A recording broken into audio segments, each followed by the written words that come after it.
कल तो व्रत है, खूब खाएंगे मस्ती से खाओ। कई लोग ऐसे होते हैं भूखे रहे तो रोते हैं और भोजन कर ले तो वाह कन्हैया आनंद आ गया, वाह। अगर भूखा रहने से मन ठाकुर में ना लगे, मस्ती से खाओ। अब तक 2 टाइम खाते तो हम कहते हैं कल से 4 टाइम खाना, खूब खाओ। लेकिन वैसे भागवत जी का ऐसा नियम है, थोड़ा खाओ, क्योंकि ज्यादा खाने से आप अनुभव करना जीवन में ज्यादा नींद आएगी, ज्यादा आलस आएगा। और भागवत जी सचेत करती है, सदा सेव्या श्रीमद् भागवती कथा यशः श्रवण मात्र हरि चित्तम समाश्रयत। भागवत कथा क्षण के लिए भी नहीं छोड़नी चाहिए। कोई ना बुलाए फिर भी जाना चाहिए। बैठने को कुर्सी ना मिले जमीन में बैठ जाओ। कथा सुनने को कैसे भी मिल जाए, कितना कष्ट पाने से मिल जाए, चले जाओ। ज्यादा भोजन करोगे ज्यादा आलस आएगा, जाना पड़ेगा ना इधर उधर। कई लोगों को हम देखते हैं आधा घंटा इधर 5 मिनट बाहर घूम के आते हैं। स्वभाव है। 2.5 मन के आदमी को 2.5 आंगन की सिगरेट कथा से उठा ले जाती है। देखा अभी मैंने किसी को। कथा में एक क्षण भी व्यर्थ ना जाए, जागृत रहो। उपवास, वृत्तियों को गोविंद के चरणों में लीन करना ही व्रत है। अगर भूखा रहने से मन भजन में ना लगे तो मस्ती से खाओ। वैसे 7 दिन हो सके तो भूमि पे शयन करना चाहिए। अब आजकल तो बीमारी ऐसी चल गई है, अब जमीन पे लेटेंगे तो कल कथा में नहीं हॉस्पिटल में लेटेंगे। बीमारियां चल गई हैं, कई लोगों को कमर में दर्द होता है। वैसे सच बताऊं, दर्द ही जब होता है जब हम जमीन पे नहीं सोते। महीने में हफ्ता में चाहिए कि एक दिन जमीन पर अवश्य लेते, शरीर की कितनी बीमारी दूर हो जाती। कमर में जब ज्यादा दर्द होता है तो बताते हैं ना कि जमीन पे लेटो, सख्त चीज पे लेटो। तो भागवत जी में ऐसा नियम मिलता है कि भूमि शयन करो, शुद्ध सात्विक भोजन करो, क्योंकि तामसी भोजन करोगे तो मन की वृत्ति बदल जाएंगी। मन गोविंद में कम और संसार में ज्यादा लगेगा। केस भी नहीं कटाने चाहिए, नाखून भी नहीं कटाने चाहिए। एक समय भोजन करना चाहिए, वो भी शुद्ध सात्विक। चलो जितना बन सके उतने नियमों का पालन अवश्य करना चाहिए, तभी तो वासनाएं दूर होंगी। कहने का तात्पर्य, सबने मन लगाकर गोविंद के चरणों में सेवा की, मन लगाकर गोविंद की भक्ति की, कथा श्रवण की, सबको मेरे गोविंद के चरणों की विमल भक्ति प्राप्त हुई। बोलो श्री गोकर्ण जी महाराज की जय। निगम कल्प तरोरि गलितम फलम सुख मुखादमृत द्रव संयुतम पिबत भागवतम रसमालयम मुहुरहो रसिका भुवि भावुका। बंधो, निगम कल्प तरोरि गलितम, एक ऊंचे वृक्ष पर एक फल लगा है, वृक्ष है कल्प वृक्ष। उस वृक्ष पर जो फल लगा है वो भागवत जी है। जैसे कि भागवत जी के 4 ही अक्षर हैं, भागवत नाम 4 ही। भागवत, भामानी भक्तों के लिए, भामानी भवसागर से पार होने के लिए, भामानी भक्ति उत्पन्न करने के लिए, भामानी भक्तों के चरित्र को श्रवण करने के बाद उन पर विश्वास करना।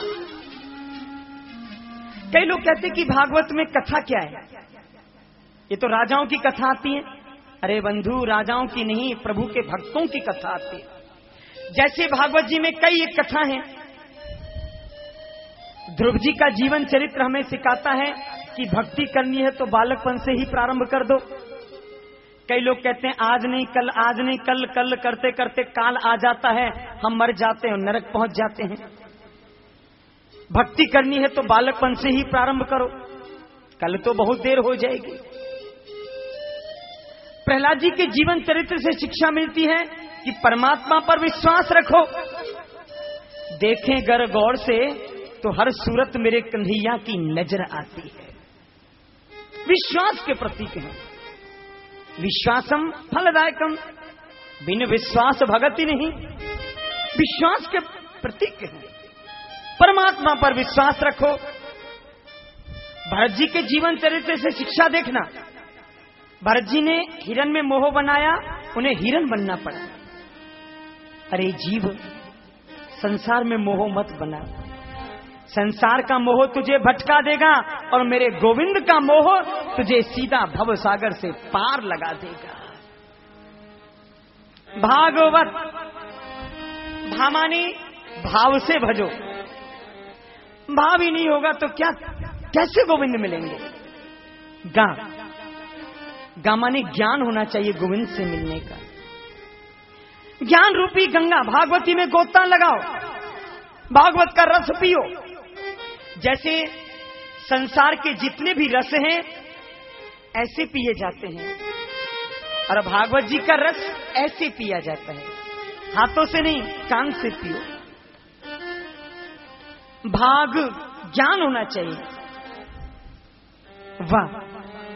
वाह माने वैराग्य होना चाहिए। वाह माने संसार से विरक्ति होनी चाहिए। वाह माने प्रभु से मिलने का विवेक होना चाहिए। ता माने ताप पाप संतापों से जो दूर कर दे वही तो भागवत है। लेकिन प्रतीक्षा करो, कब हमें सुखदेव मिले, कब उनके मुख से हमें कथा मिले, कब इस भव सागर से तरें। यहां श्री सूत जी से शनकादिक ऋषियों ने 6 प्रश्न पूछे। प्रथम प्रश्न पूछा, हे श्री सूत जी महाराज, मनुष्यों के लिए मुख्य श्रेय का साधन क्या है? एक प्रश्न। दूसरा प्रश्न, शास्त्रों में जो प्रभु की कथाओं का वर्णन है उसका सार निकालकर हमें उपदेश करें। तीसरा प्रश्न, यह भी बताएं कि भगवान देवकी के गर्भ में क्यों आए, देवकी के यहां पुत्र रूप में क्यों प्रकट हुए, प्रभु निराकार होते हुए भी साकार क्यों बनते हैं, देवकी के यहां क्यों अवतीर्ण हुए। चतुर्थ प्रश्न, भगवान के जो अद्भुत चरित्र हैं उन्हें बताएं। पंचम प्रश्न, भगवान के अवतार कितने हैं। षष्ठम प्रश्न, जब प्रभु अंतर्ध्यान हुए तो धर्म किसकी शरण में गया। अब यूं तो अवतारों के विषय में जाएं तो 33 करोड़ अवतार हमारे शास्त्रों में बताए हैं। अब सबका जीवन चरित्र हम लें तो 7 दिन 7 महीना 7 वर्ष क्या 7 जीवन भी बीत जाए तो भी भागवत कथा पूरी नहीं हो सकती। लेकिन यहां इस प्रसंग में 33 करोड़ों की जो गाथा है उसको सूक्ष्म रूप में 24 अवतारों की कथा बताई है। कच्छ, मत्स्य, बारहा, नरसिंह, अन्य रूप धारण किए मेरे प्रभु ने। इन 24 अवतारों में मुख्यतः 10 अवतार बताए हैं और 10 अवतारों में भी मुख्य 2 अवतार बताए हैं। राम कृष्ण दोनों एक हैं, अंतर नहीं निमेष, उनके नयन गंभीर हैं, इनके चपल विशेष। 2 अवतार मुख्यतः बताए हैं, राम और कृष्ण। अंतर इतना है, मेरे राम के नयन गंभीर हैं और मेरा कन्हैया थोड़ा चंचल है। अब चंचल है तभी तो गोपियां कहती हैं मेरी शाम तेरी मुरली पागल कर जाती है। मेरी शाम तेरी मुरली पागल कर जाती है। नंदलाल तेरी मुरली पागल कर जाती है। नंदलाल तेरी मुरली पागल कर जाती है। पागल कर जाती है, घायल कर जाती है। पागल कर जाती है, घायल कर जाती है। मुस्कान मुस्कान तेरी मीठी पागल कर जाती है। ओ मुस्कान तेरी मीठी पागल कर जाती है।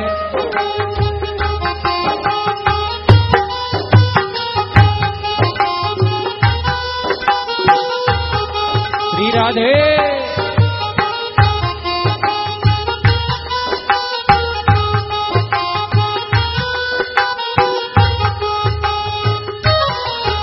सोने की होती तो ना जाने क्या करती।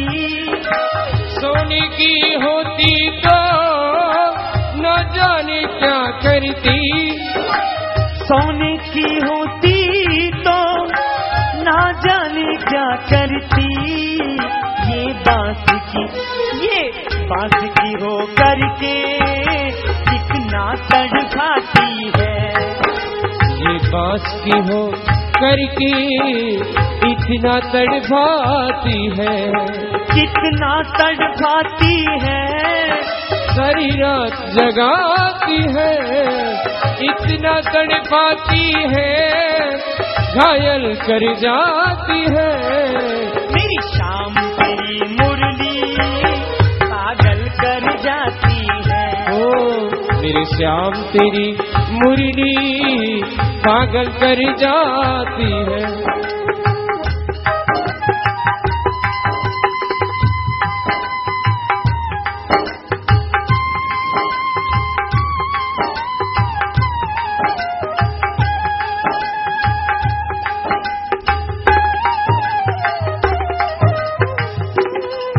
श्री राधे तुम गोरे होते तो ना जाने क्या होता।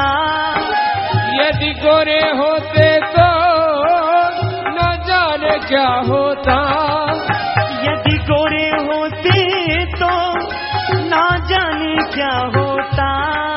तेरे सामने तेरे प्यारे रंग पर ही दुनिया मर जाती है।